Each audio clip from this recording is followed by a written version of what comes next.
दोस्तों, आज की कहानी है पड़ोसी हो तो ऐसा जो बुरे वक्त पर काम आए। कहानी पसंद आए तो वीडियो को लाइक और सब्सक्राइब जरूर करना। ट्रक से सामान उतरवाते उतरवाते रचना थककर चूर हो गई थी।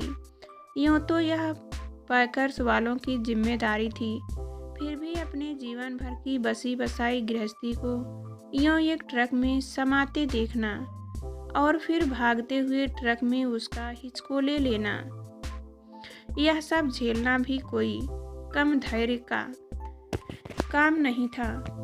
उसका मन तब तक ट्रक में ही अटका रहा था जब तक वह सही सलामत अपने गंतव्य तक नहीं पहुंच गया था। खैर, रचना के लिए वह कोई नया तजर्बा नहीं था। तबादले का दंश तो वह अपने पिता के साथ बचपन से ही झेलती आ रही थी।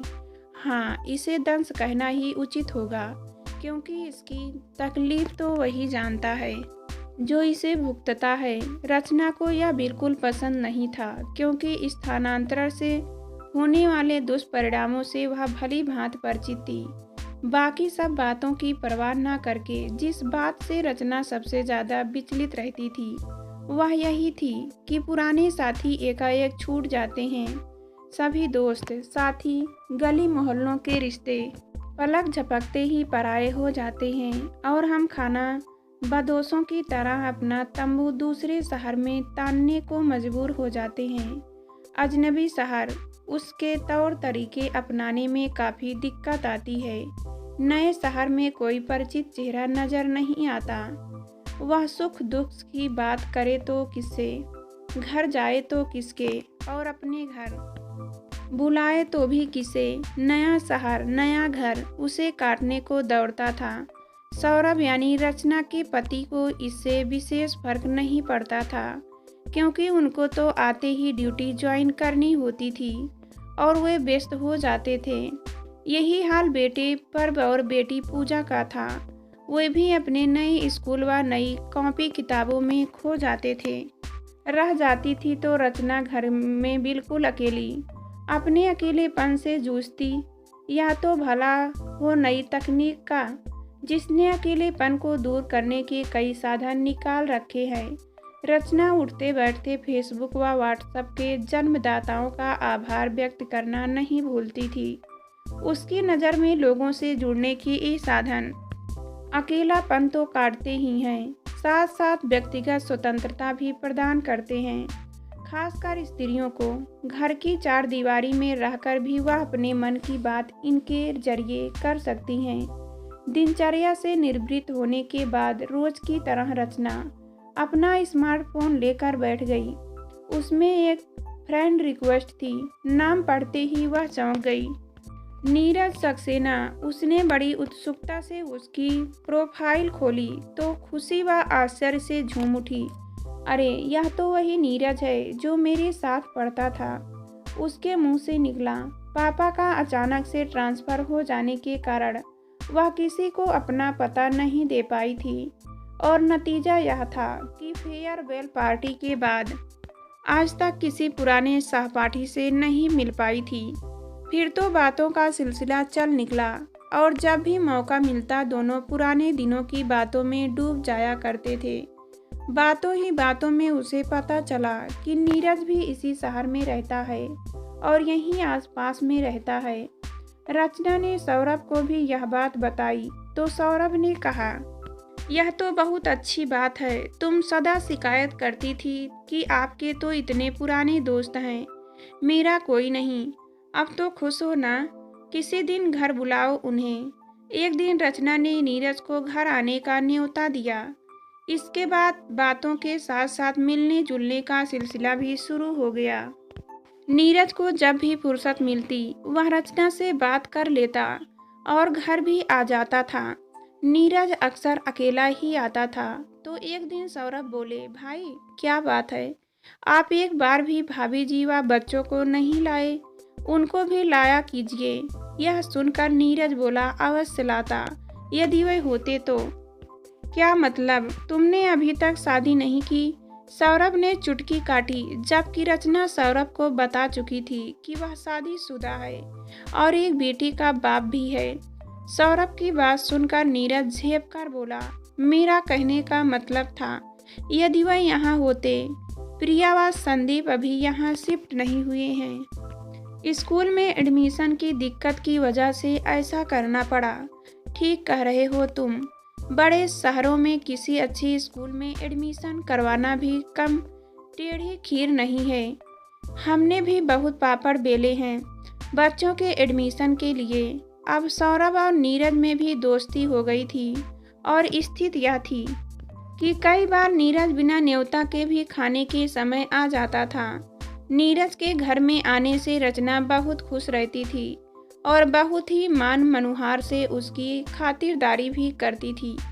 एक बार खाने के समय जब नीरज के बार बार मना करने पर भी रचना ने एक चपाती परोस दी तो सौरभ से रहा नहीं गया और वे बोले, खा लो भैया, इतनी खुशामद तो ये मेरी भी नहीं करती। बात साधारण थी पर रचना को यह चेतावनी सी प्रतीत हुई। पति पत्नी के नाजुक रिश्ते में कभी कभी ऐसी छोटी छोटी बातें भी नासूर बन जाती है।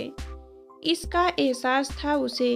उस दिन के बाद से वह हर वक्त यह ख्याल भी रखती कि उसके किसी भी व्यवहार के लिए सौरभ को टोकना ना पड़े, क्योंकि रिश्तों में पड़ी गांठ सुलझाने में हम अक्सर खुद ही उलझ जाते हैं।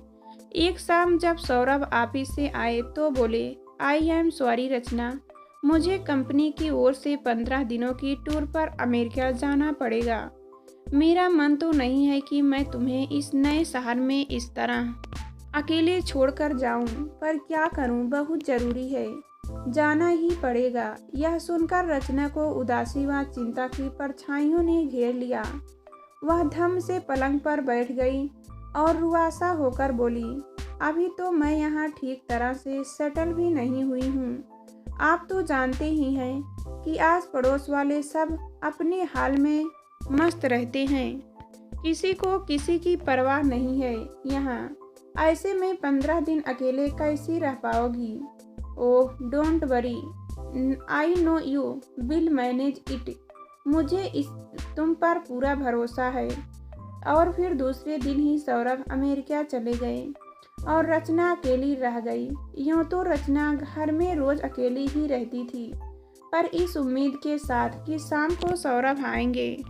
आज वह उम्मीद नहीं थी, इसलिए घर में उस सूनेपन का एहसास अधिक हो रहा था।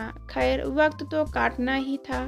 बच्चों के साथ व्यस्त रहकर कुछ घरेलू कामकाज निपटाकर रचना अपना जी लगाए रखती, पर बच्चे भी पापा के बिना बड़े अनमने हो रहे थे। नन्ही पूजा ने तो शायद इसे दिल से ही लगा लिया था। सौरभ के जाने के बाद उसका खाना पीना काफ़ी कम हो गया था। वह रोज पूछती, पापा कब आएंगे, और रचना चाहकर भी उसे खुश नहीं रख पाती थी। एक शाम पूजा को बुखार आ गया। बुखार मामूली था, इसलिए रचना ने घर पर रखी बुखार की दवा दे दी, फिर समझा बुझाकर कुछ खिलाकर सुला दिया।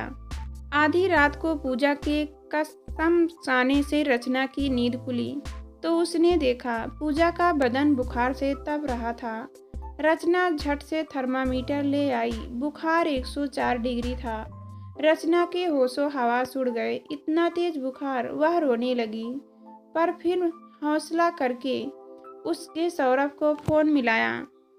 संयोग से सौरभ ने फोन तुरंत रिसीव किया। रचना ने रोते रोते सौरभ को सारी बात बताई। सौरभ ने कहा, घबराओ मत, पूजा को तुरंत डॉक्टर के पास लेकर जाओ।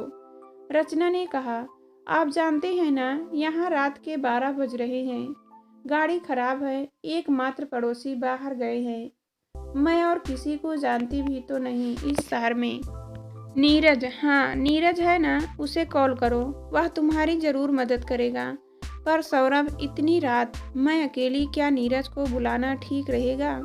इसमें ठीक गलत क्या है? पूजा बीमार है, उसे डॉक्टर को दिखाना ज़रूरी है, बस इस समय यही सोचना ज़रूरी है। पर फिर भी तुम किस असमंजस में पड़ गई?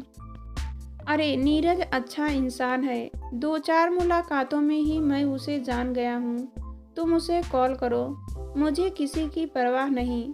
तुम इसे मेरी सलाह मानो या आदेश।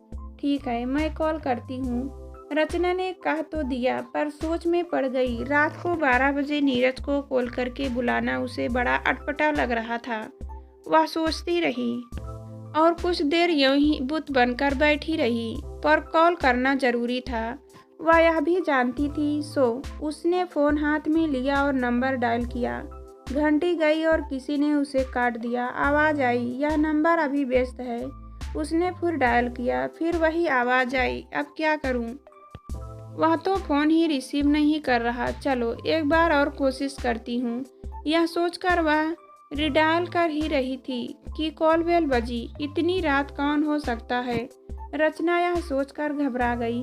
तभी उसके लैंडलाइन फ़ोन की घंटी बजी। उसने डरते डरते फ़ोन रिसीव किया। हेलो रचना, मैं नीरज। दरवाज़ा खोलो, मैं बाहर खड़ा हूँ। रचना को बड़ा आश्चर्य हुआ। नीरज ने तो मेरा फ़ोन रिसीव ही नहीं किया, फिर यह यहाँ कैसे आया? पर उसने दरवाज़ा खोल दिया। कहाँ है पूजा? नीरज ने अंदर आते ही पूछा। स्तंभित सी रचना ने पूजा के कमरे की ओर इशारा कर दिया।